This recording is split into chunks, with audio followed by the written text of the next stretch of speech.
Hello, awesome people. I hope you're having a great day today. Today we're taking a look at the next novel in this three-book collection called The Road Between Worlds. This novel is called The Winds of Limbo, and it's where the cover picture of the fire clown comes from. That character will be introduced in the first chapter in this future world that has been up. And this is a political thriller novel in that genre. So if you like politics, people who are running for campaigns and offices and such like that, and the behind-the-scenes plannings and manipulations of the electorate and that sort of thing, then this is something you'll definitely like to check out. It's in the Eternal Champion series. And it's published in this collection that I'll link to you in the comments below. It's 140 pages long, so I did 50 pages the first day, roughly. It's actually the last chapter ended at 48, and then the next one was 55 pages to get me caught up with the next chapter ending, and then I finished with the last 44 pages yesterday. So it's a little bit less than 100. It's about 142, 143 pages long. So I knocked it out in 3 days for you folks.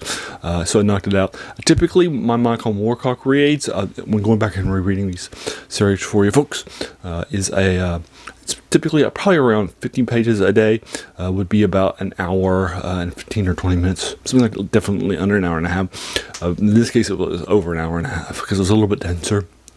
The chapters aren't as fast. There's more stuff happening. It felt denser.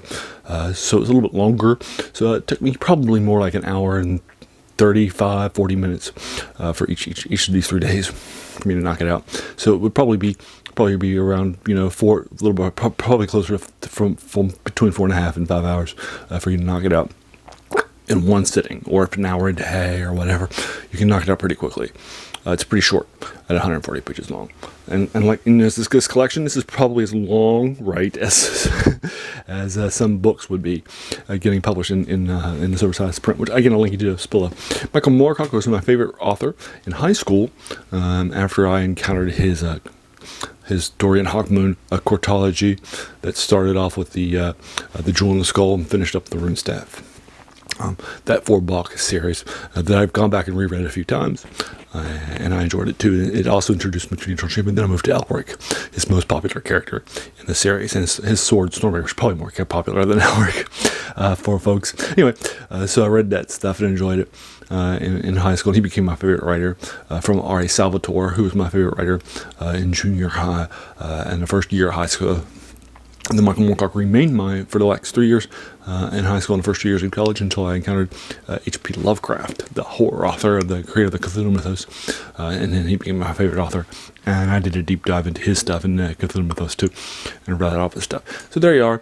So I picked up this novel when I was in high school. It has 3 science fiction novels, not fantasy, which you might think.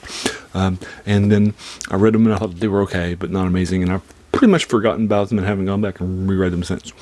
So now we're going back and rereading these things. So we've done also a lot of things. I did for the Battletech series, for example, that I read when I was in high school and junior high. And then I also read in college too, here and there. And then I also read some things like Fred Saberhagen's This is the Complete Book of Swords, which I read when I was a kid. I haven't gone back and read those sorts of things, right? Or The Dragon. Riders of Pern, a series by Anne McCaffrey, that are the first fantasy books I've read after Tolkien in 5th grade. In the summer between my 5th grade and 6th grade, when I read The Hobbit and The Lord of the Rings in my first adult novel, then I read the Dragon Riders of Pern as the young adult trilogy, like Dragon Song, Dragon Singer, Dragon Drums. So that's kind of fun stuff and so forth. Anyway, Michael Moorcock became my big guy. I love them to death, to this day. So now we're going a deep dive into these novels, and they're pretty fast. And that's one of the reasons why I like him so much, is because going back and rereading him, because it's so fast. You can blow through his stuff very, very quickly because of how short his novels are. And yet there's a lot of good stuff in here that's happening. So the Eternal Champion series, as a reminder, it's a multiversal battle that takes place on multiple planes of existence. And this is Earth in the far future, in the Winds of Limbo. So what's happening is that we are in a sort of democracy, but one party has ruled for the worldwide government, has ruled for more than 60 years now. And it's led by the famous Von Becks, who founded the party, and some of the parts of the government too. And they have been the president, have had one of their generations as the presidency ever since. And our point of view character is Lan von Beck. He's introduced in Chapter 2 after the Fire Clown is introduced in Chapter 1. And he is the grandson, illegitimate, of the current big Simon von Beck in the von Beck family, who has not become president yet, but he's a big influencer. He's about to run for president. A lot of people think he's probably going to win.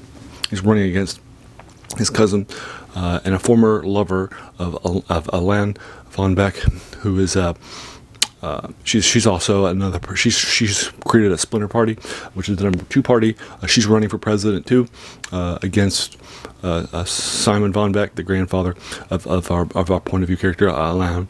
And then, so they're both related. So there will be a von Beck in one way or the other, even though she has a different name now. But anyway, so one or the other of them will be the 2 people for folks. So there you are. That's what's happening, and so that's the political underpinning. The Fire Clown becomes the major drive. The Fire Clown's popular with the masses. The party of the niece who's running for office, and the former lover of Alain is definitely a key proponent of the Fire Clown, whereas Simon von Beck, the grandfather, is definitely anti-Fire Clown, leading that sort of thing. So that's going to be, so the Fire Clown becomes sort of the conversation piece, if you will, of what's happening, and will lead to some things that are not just conversation pieces happening pretty quickly in this 140-page novel, but I'll leave you to that. So what's going to wind up happening? Who's the Fire Clown?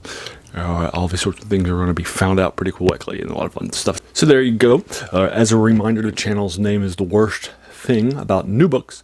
A quote by a French philosopher named Jacques Joubert, who said that the worst thing about new books was that they kept us from reading the old ones.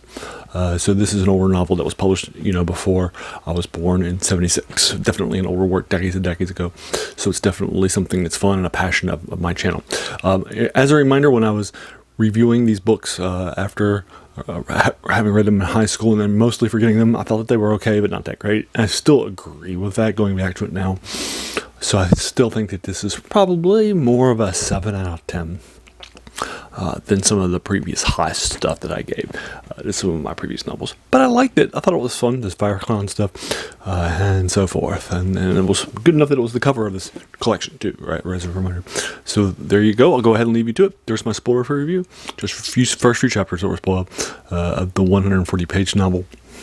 So there you are. Have you read it? If so, what'd you think about it? Did you agree or disagree with my 7 out of 10? Would you like to talk about the ending or the spoilers? Let's do it in the comments below. If you enjoyed this, why not? Hit that subscriber button, because there's going to be a lot more of these to follow. And then finally, I want to thank you so much for taking some time out of your day and investing in watching my video. We all have so many things that are happening in our lives, and we're pulled in so many different directions. So the fact that you spent this time with me is incredibly humbling, and I appreciate it. So thanks again, and have an amazing day.